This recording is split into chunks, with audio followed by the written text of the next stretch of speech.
선거까지 19일, 후보들에게 모든 조명이 비춰져야 할 이 시점에 사법부가 대선 국면의 최대 쟁점으로 떠올랐습니다. 네 분과 함께 짚어보겠습니다. 자, 지금 이 영상이요. 조금 전 오후 2시에 국민의힘이 대법원 정문 앞에서 사법부 수호 긴급 의원총회를 연 겁니다. 그러니까 조희대 대법원장 특검법을 법사위에 상정한 민주당을 규탄하기 위한 자리입니다. 자, 최진영 변호사. 네. 보통 사실 선거 한 19일 앞두고 있으면은 당이 선거운동에 보통 총력을 기울일 때인데 지도부는 물론이고 저렇게 김문수 후보까지 예정이 없었는데 급히 참석을 좀 했더라고요. 유세도 제치고 올 만큼 제일 급했던 거예요? 헌법 수호만큼 더 중요한 선거운동이 어디 있겠습니까? 사실 저도 직전에 바로 저기 갔다가 왔습니다. 그래요? 뭐냐면은 저 모습에 봤더니만 처음에는 국민의힘 국회의원들이 제가 보기에 한 40~50명 정도 되지 않을까 싶었고요. 이후에 다 모인 정도가 돼서 지금 김문수 후보님이 현장에 와서 마이크를 잡으셨는데 저 자리가 바로 우리나라 사법부의 핵심이라고 할 수 있는 대법원 정문 앞이었습니다. 잘 생각해 보십시오. 우리가 왜 헌법 지금 대통령 선거를 합니까? 헌법을 수호하고 자유민주적 기본 질서를 세우기 위해서 하는 것 아니겠습니까? 네. 그런데 지금 민주당이 하는 건 뭡니까? 사법부 독립이 아니고 사법부를 행정부의 발밑에 그냥 종속시키려고 하는 것 아니겠습니까? 그리고 우리가 헌법 11조에 보면은 모든 사람은 법 앞에 평등인 것이고 그리고 특수한 계층을 법률로 창설할 수도 없다고 합니다. 그런데 기존에는 아무 말 없다가 법에 의한 것에 따라서 대법원에서 유죄로 파기환송을 하니까 그 재판이 잘못됐다고 하면서 대법원장을 탄핵한다. 대법원장을 내란 특별재판소를 만들어서 처벌한다. 이런 얘기가 있고 나아가 지금까지 문제없이 그렇게 지금 진행되어 오던 지금 공직선거법상 허위사실 공표 중에 딱 다른 것도 아니고 이재명 후보가 처벌받고 있는 이제 유죄가 되기 직전인 법을 없애버린다고 하면은 대한민국의 헌법의 위기 아닙니까? 그렇다고 하면은 헌법을 살리기 위하고 대통령으로서의 어떤 헌법 수호 의지를 밝히기 위해서 저 자리에 온 것은 다른 어떤 것보다도 가장 탑 프라이어리티, 최우선이기 때문에 다른 모든 것을 제쳐놓고 그 자리에 왔는 것은 국민들이 보시기에 너무나 정당하고 합당한 것이라고 봅니다. 근데 법안을 바라보는 시각은 민주당과 좀 다른 것 같아요.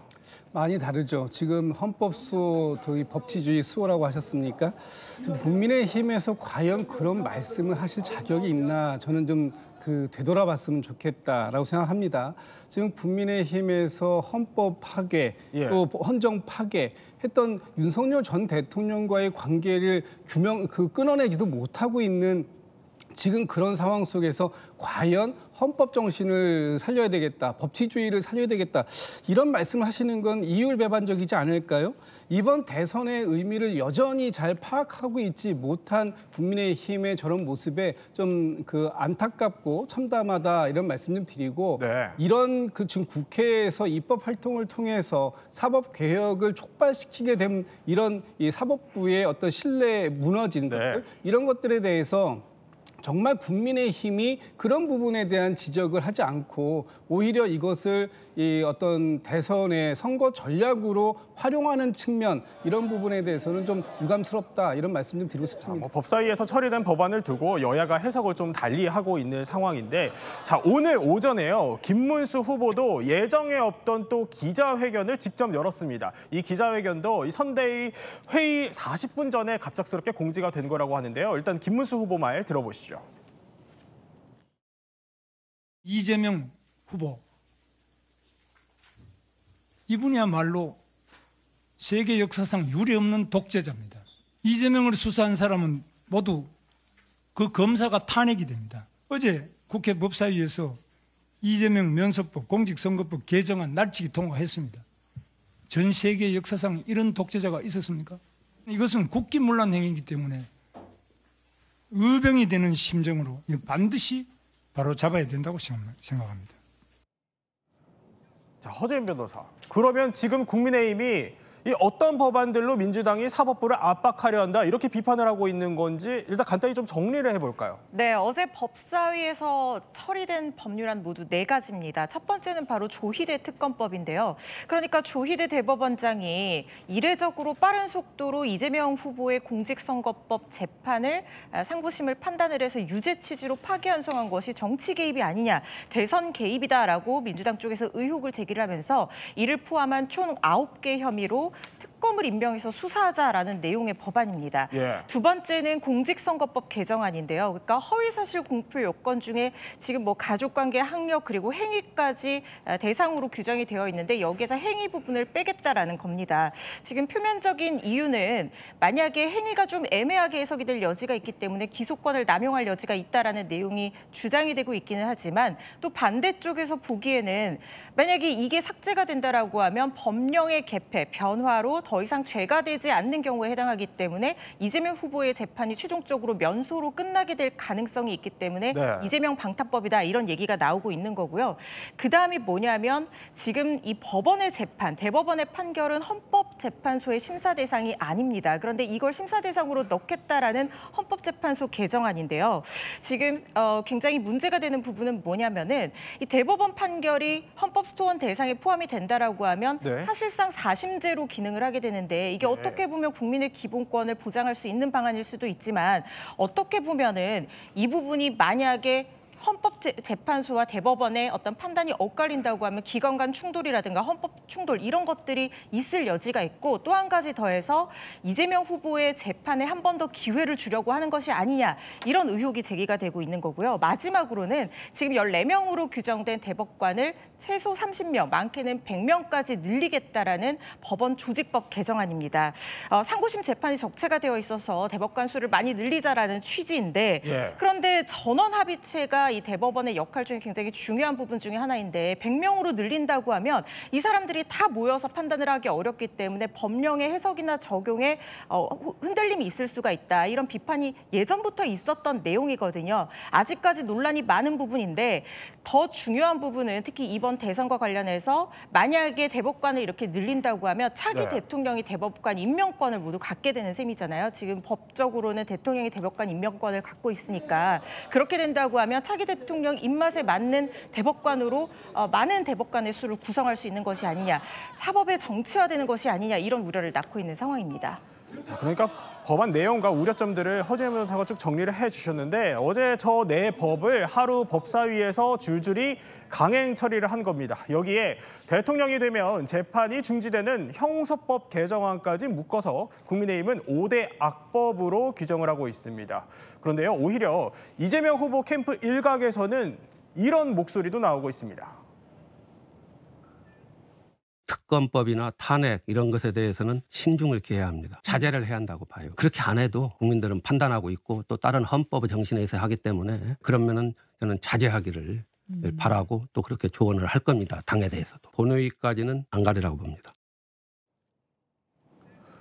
자, 이남희 기자. 그러니까 이석연 선대위원장이 나와 강금실 장관까지도 좀 지나치다고 보고 입장을 지도부에 전달했다 이렇게 설명을 한 겁니다.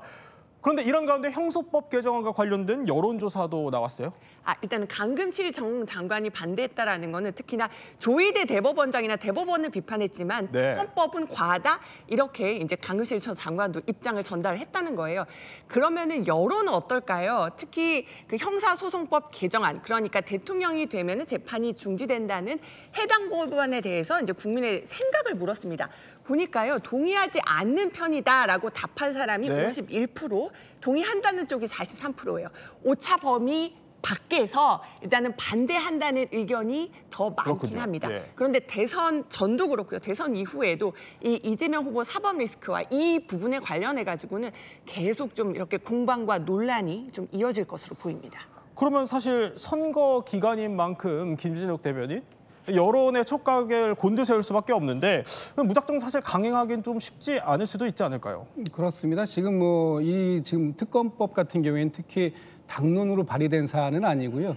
당의 일부 의원님들께서 지금 이번에 그 대법원에서의 이례적인 있던 이 대선 개입하려고 했던 그런 의혹들 예. 이런 것들을 규명해야 된다라는 것들이 이제 나온 거고요. 특히 사법부 내에서도 이 사법부의 신뢰를 이렇게 저해하게끔 만들어 놓은 이번 대법원의 어떤 이 판단들에 대해서 스스로 어떤 자성의 목소리가 또 나오고 있는 거 아닙니까? 그래서 26일 날 예정되어 있는 전국 법관회의도 있기 때문에 그런 여러 가지 상황들을 지켜보고 그 네. 과정들 속에서 앞으로 추후의 일정이나 어떤 방식들을 더 정해 나가겠다 하는 입장을 갖고 있습니다. 그러니까 26일 전국 법관회의 결과를 좀 지켜보고 이걸 처리할지 말지를 결정하게 될 것 같은 분위기군요. 그렇습니다. 근데 지금 그 국민들이 대통령 당선 시 재판 정지법 이에 대한 인식은 예. 기본적으로 현재의 헌법을 국민들이 잘 알고 계시다는 것을 반영하는 것입니다. 무슨 말씀이냐?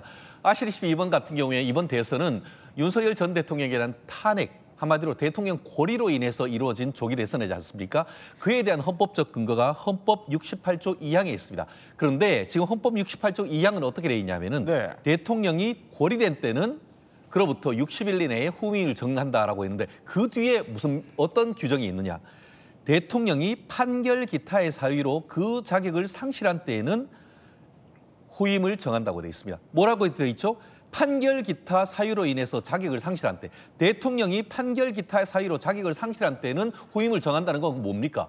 헌법 68조 2항에 대통령도 그 전에 기소된 어떤 죄로 인해 가지고 유죄가 확정되면은 그로 인해서 자격을 상실할 때에는 어떻게 보면은 그 조기 대선을 한다는 게 헌법에 규정이 되어 있습니다. 그런데 헌법에 명시적으로 반하는 대통령 당선 시 재판 정지법을 정한다는 것은 도대체 무슨 소리인지 저는 쉽게 말하면 자다가 봉창 두드리는 것이 아닌지 저는 도저히 법조인으로서 이해할 수 없는 법을 만든다고 말씀드릴 수밖에 없습니다. 굉장히 강하게 좀 비판을 하시는데 동의하십니까? 저 동의할 수가 없어요. 지금 그 헌법 68조 2항을 말씀 주셨는데 네. 헌법 68조 2항은 현직 대통령이 아니라 대통령에 취임하기 이전에 그 재판을 통해 가지고 판결을 받았을 때 얘기합니다. 그렇다면 대통령이 이미 6월 4일부터 취임해서 임기를 개시한 상황이라면 예. 헌법 84조에서 얘기하는 내란과 외환의 죄를 제외하고는 대통령에게 대통령직의 안정성을 보장하는 해야 한다는 헌법 정신을 반드시 지켜줘야 되는 것이고 그런 부분들에 대해서 이번에 형소법 개정안을 통해서 그 부분을 명확하게 했다 이런 말씀 좀 드립니다. 자, 뭐 이와 관련된 얘기를 조금 더 해보기 전에 조금 전에 들어온 얘기가 하나 있어요. 뭐냐면 사실 국민의힘 대선 캠프 우여곡절이 많았는데 전열을 갖추게 된 겁니다. 조금 전에요. 김용태 국민의힘 비대위원장이 공식 임명됐습니다. 그런데 공식 임명된 오늘 이 유세 상황은 좀 쉽지 않았다고 하네요.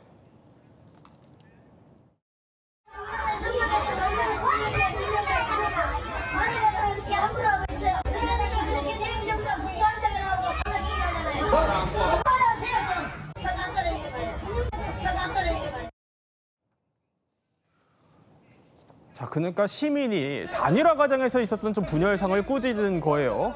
놀랄 만큼 어쨌든 큰 변화를 좀 하겠다 이랬던 김용태 비대위원장이요. 지금 기자회견을 또 하고 있다고 하네요. 근데 사실 저희 취재에 따르면 이번에 당과 대통령과의 관계 재정립 필요성 이거 강조할 예정이라고 했었는데 어떤 얘기하고 있나요? 지금 그 얘기를 하고 있어요. 지금 가장 궁금한 거는 보면 대통령에게 이제 탈당을 권유할 것인가, 공식적으로 그렇죠. 밝힐 예. 것인가 이것이 가장 큰 관심을 모았는데요. 저희 지금 이 시각 국회입니다. 김용태 비대위원장이 현재 지금 자신의 입장을 밝히고 있는데요.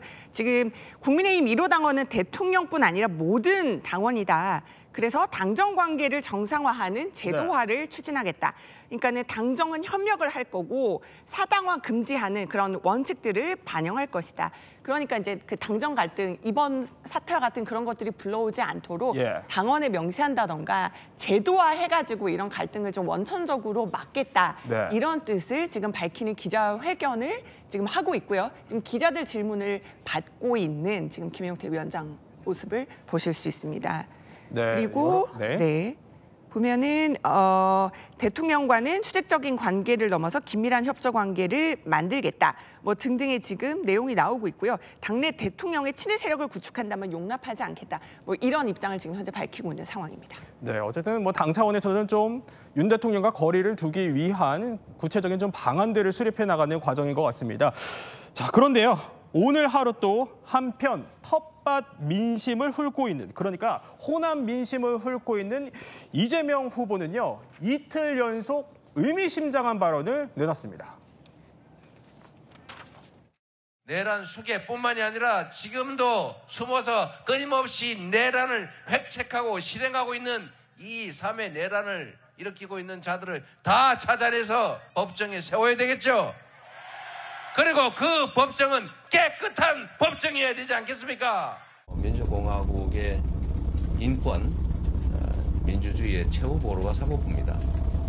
사법부의 최고 책임이 바로 대법원이죠. 깨끗해야죠. 깨끗한 손으로 해야죠. 그러니까 이틀 연속 사법부가 깨끗해야 한다 이렇게 꼬집은 겁니다. 그러자 국민의힘 쪽에서는요. 사실 그 말이 사실상의 내란 음모라고 맞받아치고 있습니다. 자, 그러니까 김진욱 대변인, 이 말이 그러니까 윤 전 대통령 석방을 결정했었던 지귀현 판사의 접대 의혹을 겨냥한 거예요? 뭐 사실상 그렇게 보입니다. 어제 법사위에서 지기현 판사에 대한 어떤 도덕성의 문제 이런 부분들이 제기가 되었습니다. 그런 문제가 제기되었다면 당연히 법원 행정처에서 또 스스로 이 부분에 대해서 어떤 감찰이라든지 스스로의 자정 노력이 필요한 부분이 있어야 되는 것이 당연한 일 아니겠습니까? 그런데 오늘 서울중앙지법에서 입장을 발표한 것 보면 좀 사실 굉장히 좀 실망스럽습니다. 왜냐하면은 그 진상 파악조차 할 수가 없다. 지금 너무나 이 제보가 너무 추상적이다 뭐 이런 쪽인데 아무리 저희가 지금 어제 상당히 나름 구체적인 부분들 저희가 공개할 수 있는 범위 내에서 구체적인 부분들에 대해서 공개를 했음에도 불구하고 제기된 의혹이 너무 추상적이어서 따로 밝힐 내용이 없다라고 얘기하는 것은 지금 제기된 의혹에 대해서 아무것도 조사해보지 않겠다라는 그런 그 시도로 그 말씀처럼 들려서 그렇다면 스스로의 자정 노력이 없는 그런 사법부 과연 신뢰할 수 있을까 이런 이제 의문이 드는 것이죠. 그런 부분들에 대한 답변을 좀 확실하게 내놓으실 필요가 있겠다라는 생각이 듭니다. 그러니까 다시 한번 그래픽을 보면 최진영 변호사 조금 전에 자 이렇게 한민수 대변인은 침묵하면 이거 무언의 인정 아니냐 이랬는데 중앙지법에서는 추상적이라서 따로 할 말이 없다 이런 입장을 발표했는데 자 김진욱 대변인은 이게 좀 실망스럽다고 이렇게 표현을 하셨어요. 동의하세요? 그러면은 민주당의 예컨대 조국 전 장관은 어땠습니까? 분명히 검찰에서는 법원에 가가지고 실체적 진실을 얘기한다라고 해놓고 법원 가니까 본인 형사 사건과 관련해가지고 진술 거부권을 행사합니다. 이런 얘기를 했단 말이에요. 그런데 이 사안은 뭐예요? 아무런 근거도 없이 아무런 어떤 그 구체적인 문제도 없이 그냥 무조건 의혹 제기를 해놓고는 네가 얘기에 대해서 답을 안 하면 네 죄를 네가 알렸다? 지금 무슨 원님 재판합니까? 이런 어떤 무도한 그였습니까? 저는 이것을 이른바 제2의 청담동 술집 의혹 사건이라고 생각하고 제2의 이 그 DJ하고 그 이회창 전 그 대선 후보까지 있었던 조대엽 이른바 병풍 사건이라고 생각을 합니다. 정말 한민수 더불어민주당 선대위 대변인이 거기에 책임이 있다고 하면 본인이 준비하고 있는 사죄를 공개하십시오.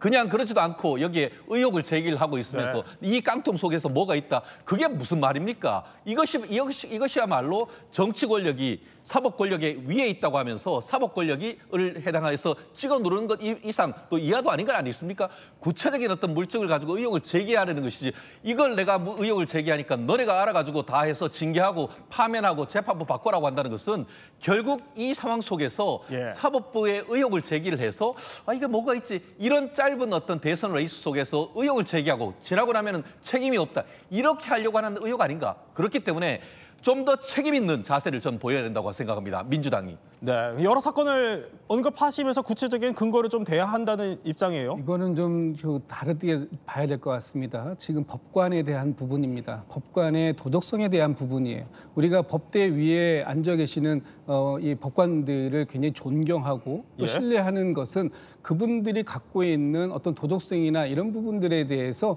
저희가 인정하고 믿기 때문이에요. 그러나 그런 부분들에 있어서 지금 문제 제기가 되었다면 그 문제 제기된 부분에 대한 추가적인 확인은 반드시 필요하다라는 입장입니다. 네, 잠시만요. 지금 김용태 비대위원장이 기자회견하는 과정에서 윤 전 대통령에게 탈당을 권고하겠다 이런 입장이 속보로 지금 들어오고 있습니다. 이남희 기자. 그러니까 처음에 회견문에는 이 내용이 담기지 않아서 당초보다 왜 탈당 얘기 안 나오냐고 기자들이 물었거든요. 네. 그랬더니 윤석열 전 대통령을 찾아뵙고 정중하게 탈당을 권고드리겠다.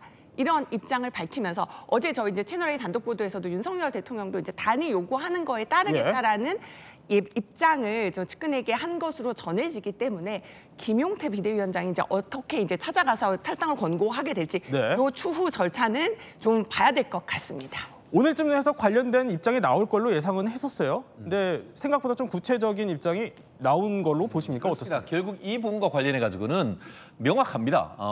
그 국민의힘 같은 경우에 후보는 통합을 그리고 비대위원장은 쇄신을 같이 가는 겁니다. 네. 통합과 쇄신을 동시에 추진할 수밖에 없는 건 아니겠습니까? 지금 일각 특히 지금 민주당 같은 경우에는 이른바 EJ 전략.